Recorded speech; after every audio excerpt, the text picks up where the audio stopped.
先看视频。咱们都听过钓鱼、钓虾、钓螃蟹，咱们听过钓水鬼吗？今天咱们钓水鬼。到底发生了什么啊，让视频中的小伙子删号断更呢 ？OK， 今天的故事来自网友沈思明。那小沈呢，家在天津市5星区，中专上了一半，因为和老师打架呢，退学了，去工厂干活又总和领导干仗，在家里待了几年，做过微商，卖过萌娃，一直没有什么起色。加上去年呢，他的一位刘姓发小也辞职了，那俩人呢就寻思做一个抖音账号，但是不知道做什么类型。那有一天呢，就刷到打击封建迷信的张树林，这个小沈就想了，那我们可不可以做一个同样类型的账号呢？于是俩人呢就注册了一个账号今晚见鬼，公号同名。那俩人的第一个视频呢是好多年前特别火的那个电梯游戏，拍完之后啊并没有发生什么事儿，后面呢又陆续拍了几个视频都没什么事儿，直到有一次啊，俩人拍那个晚上12点对着镜子削苹果的视频。当天晚上呢是在酒店拍的，到了酒店之后发现刀和苹果都在，但是蜡烛不见了。那会儿呢已经是晚上11点半左右，那俩人呢都感觉那天晚上拍不上了，因为当地啊晚上的外卖很少。不过小沈呢还是抱着试一试的心态看了一下外卖，查了一下蜡烛，还真有，不到20分钟呢就送到了。当时啊兄弟俩呢还开玩笑说真的是老天帮忙，想让他们火。那视频呢开拍了，由小沈来削苹果。这个游戏的规则是削苹果的时候啊苹果皮不能断，但小沈在削的时候啊故意弄断了3次，前2次呢没有什么问题，直到第3次削断的时候，突然他感觉啊有一股凉风吹他的后脑勺。当时呢其实也感觉到啊有点不大对劲，但是为了能火，他在镜头里啊表现得非常的镇定啊，像是什么事都没有发生过一样。规则在这儿，什么事情都发生？我的情人在哪里？我的情人在哪里啊？对吧？没有任何事情发生，也不会有任何事情发生。说你看。那看完视频呢，我觉得不能说是什么都没有发生吧，我只能说是相当自信啊。不过呢，在这个视频拍完之后呢，这个小刘就突然说浑身没有力气，眼皮啊像压了块石头，好困。那小沈呢就安慰他，可能是太累了，俩人呢就赶紧休息了。当时并没有太在意这件事儿。那第2天，这个小刘呢说自己有事儿，但小沈呢因为这个视频数据还不错，不想断更，所以呢他决定自己去拍。这一次拍的啊叫钓水鬼。说真的啊，我真的是头一回听说，来看一看小沈是怎么操作的。朋友们，现在找这种河了啊，看我见吧，我讲，这样了啊，游戏开始啊。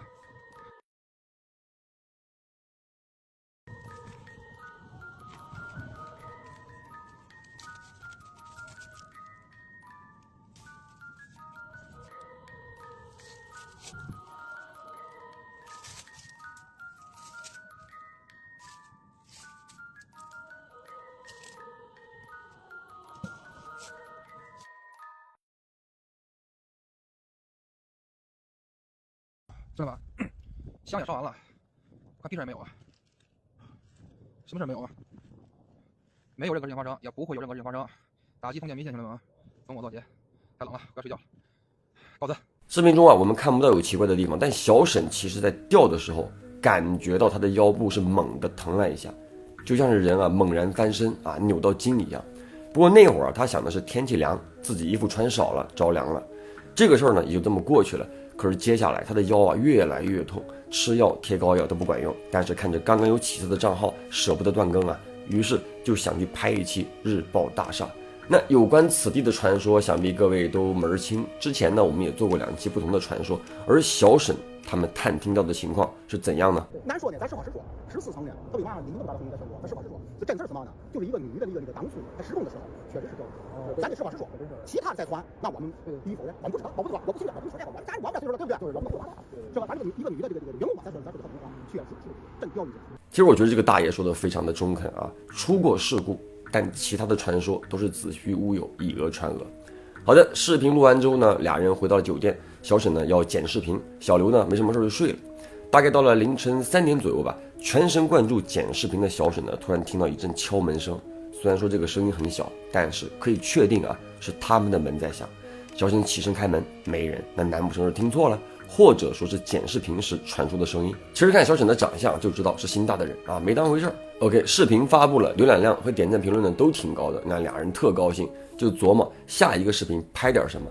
奈何啊，那个时候小沈的腰已经疼到站不起来，更别说走路了，于是就有了断更的想法。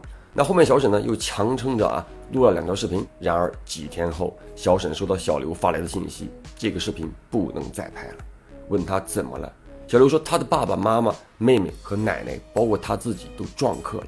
其实这个小刘啊，从日报大厦之后就每天昏昏沉沉的睡不醒，每次一回家，他的妹妹就说能看到他身后跟着一个人。那这个时候呢，小沈呢也终于放下自己的坚强，告诉小刘，其实他的腰自从掉水鬼那条视频也疼得一批。那俩人一寻思，那不行，找个师傅给看看吧。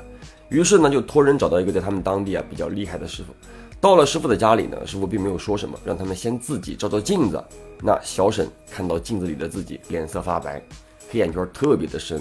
接着把事情的经过呢都跟师傅讲了。师傅说这个事儿有点复杂，小沈的腰疼呢是因为有一个小漂一直在拍他的腰，这个小漂呢是在他掉水鬼的那条河里淹死的，怨气很大。那小刘呢则是因为日报大厦那次，不过呢不是大厦的漂，是他们当天住的酒店里的漂。那当时呢回想了一下，那天两人住的是尾房。后面呢这个师傅说小刘的事儿他可以弄，但小沈呢就要去一趟五台山。最后呢这个师傅是给小刘烧了一些纸钱，不知道念叨了些什么他那边就没什么事儿了。而小沈呢则是和小刘一起去了五台山，烧了香，请来一个朱砂的项链。回来之后呢又找了那位师傅烧了一些纸钱说来奇怪他说烧完之后不到2个小时他的腰就一点都不疼了。那俩人的视频呢也正式停更，账号注销，不过公号没有注销，仍然可以看到。事情呢也过去好几个月了在他家附近呢也闹得沸沸扬扬的。现在小沈和小刘还有他们的另外一位发小做起了绢花的生意，目前一切安好。那还是那句话可以不信，但没有必要不敬。好了，我是老朴，下个故事见。今天给大家带来的是一位警察老哥亲口讲述的故事。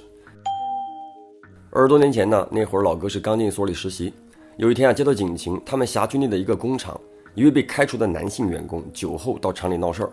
这种事儿呢并不是什么大案子，一般呢都是带回来批评教育一下。师傅呢当时就安排老哥跟2位辅警去处理这个事儿。在去的路上这个工厂再次打来电话，说那名男员工拿着刀冲进了女员工宿舍，让他们快点。老哥当时年轻正是热血的时候，那听到这个情况呢，立马催促同事开车快点。赶到工厂呢，就一路来到女员工宿舍，楼下站着几个人，应该是厂里的领导，说他们的保安已经把那名闹事的男员工堵在了3楼的洗手间，但是不敢进去那个人有刀。老哥带人呢冲到3楼后，在走廊尽头的洗手间门外站着2名保安，拉着门，说闹事的那个人呢就在里面。保安的年纪呢都挺大了，老哥呢让他们开门，之后他直接冲了进去。洗手间的格局呢很简单，左边是一排洗澡的淋浴头，右边呢是一排单独分割的坑位，中间有一道墙。那左边的淋浴区呢一眼就看到底了，没有人。右边的坑位区呢大多都关着门。老哥一扇一扇的推开门，结果并没有找到那名闹事的员工。在排查完坑位区之后呢，老哥发现坑位区最里面的推拉窗是开着的。那职业性的往下看了一眼，那一眼终身难忘。用老哥的原话来说，一个男人以一个很周星驰式的姿势趴在地上，一个万字的造型赶到楼下后呢，那个人已经没有生命体征了。出了命案，老哥第一时间呢联系了自己的师傅，师傅让老哥保护好现场，命案呢必须要汇报到市局。那同时呢，师傅呢也在往工厂这边赶，很快拉起了警戒线师傅还有市局的同事以及法医都到了现场，大家各司其职展开工作。那好巧不巧的，法医和老哥是老乡，2个人呢就很快熟络起来。于是法医很自然的提出让老哥帮忙把那个人的尸体抬上车，法医抬腿部，老哥抬头部。那这里呢再次引用老哥的原话他说那个手感就像是四川的粑粑干，软吧吧的。他只好呢用手抬起那个人的背，用胳膊撑着他的头。等忙完一切呢，已经是夜里1点多了。老哥他们呢是最后撤离的。回到所里之后大家都很饿了。那老哥呢还请同行的2名辅警在门口吃了点宵夜。完事儿呢就回到了位于派出所内部的宿舍楼。宿舍楼呢在3楼，就普通的3居室，住了3个人，都是跟老哥一样刚进单位的实习生。忙活了一天洗完澡之后呢就躺了下来，可是怎么都睡不着了，总感觉凉飕飕的。当时呢这个老哥是第一次出这样的现场，于是就安慰自己不要想太多，赶紧睡。但无论他数羊还是数数都无法入睡。偶尔的睁开眼呢，余光总感觉左前方的窗户那儿像是有什么东西，但老哥呢仍然是安慰自己不要想太多。这个时候外面就响起了敲门声。老哥呢起床后去开了门，是同行的辅警说市局那边呢需要一个现场的说明，很急。由于呢必须要正式干警签名，所以呢这个辅警把资料整理好之后拿上来给他签。这个材料呢其实也简单就是他们当时什么时候接到电话，什么时候去到现场，什么情况这些流水账。但老哥呢刚进单位还是很认真的看了一遍，在这个资料里呢有着那名死者的详细情况，蓝色人字拖、花短裤、黑色宽松大 T 恤、平头。那检查完都没有问题，签好字呢，他又回到卧室躺下了。这个时候啊，老哥的余光仍然感觉左前方的窗户外面好像有什么东西。这次呢，他没有再犹豫啊，起身走了过去。走到窗前的瞬间，整个人全身的汗毛唰立了起来。窗户外面，一个穿着蓝色拖鞋、花短裤、黑色宽松 T 恤的平头男就飘在窗外，和老哥呢就隔着一扇纱窗。他当时冷静下来之后呢，并没有大喊大叫啊，也没有跑，反而是盯着窗外的人问了一句：“你想怎样？”窗外的男人也开口了：“我对不起我妈，我攒了2783块钱，你帮我交给我妈。”老哥很冷静啊，问他：“你的钱在哪儿？”接下来呢，那个男人就报了一个城中村的地址，并且说钱就在卧室床尾的铺盖下面压着。老哥说：“好，我现在去办。”说完呢，那个男人就不见了。老哥当时没有眨眼，说那个感觉呢，就像是晃了一下神，人就没了。那老哥呢也没有再等啊，穿好衣服呢就下楼了，叫上了那2名辅警，还有另外1名干警，让他们跟自己啊说出去办个事儿。上车之后呢，老哥也不知道怎么想的啊，让他们穿戴整齐。这里的意思是让他们穿上警服，戴上帽子。那同行的干警呢就很疑惑啊，说这个兄弟出了什么大事儿吗？那一般大事儿呢肯定是要汇报领导的啊，毕竟他们都是刚入职不久嘛。老哥就摆了摆手啊，说这个事儿的确是大事儿，天大的事儿，但不用汇报，走。